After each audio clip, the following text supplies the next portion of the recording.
உண்மை என்னன்னு பார்த்தீங்கன்னா, இப்போ நான் உங்களுக்கு சொல்கிறேன். என்ன நடந்துச்சுன்னா, சம்பவத்தன்று ஜனவரி 16ஆம் தேதி இரவு ஒரு 10:30 மணிக்கு இருக்கும். டாக்ஸி டிரைவர் ஒருத்தர் போயிட்டுருக்காங்க. இவரை ஓவர்டேக் பண்ணி தான் ராகுல் டெக்கி போயிருக்காரு. அப்போ என்ன நடந்திருக்கு பார்த்தீங்கன்னா, ஓவர் ஸ்பீடாக போய் ஹெல்மெட் போடாமல் டிவைடர் மேலே இடித்து கண்ட்ரோலே இல்லாமல் அவர் போய் விழுந்து இறந்துருக்காரு.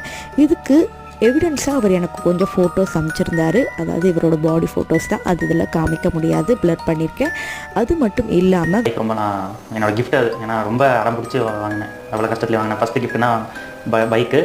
இதற்கிடையில் பார்த்திங்கன்னா, இவருடைய 2வது மனைவி அப்படின்னு சொல்லி இவங்க மீடியா கிட்ட ஒரு இன்டர்வியூ கொடுத்துருந்தாங்க. அதில் பார்த்திங்கன்னா, இந்த மாதிரி என்னுடைய கணவருக்கும் எனக்கும் வந்து ஒரு சில பிரச்சனைகள் இருந்தது, அது என் மாமியார்னால தான், அவர் குடிச்சிட்டு வந்து இதெல்லாம் பண்ணார் அப்படின்னு நிறையா விஷயங்கள் சொன்னாங்க.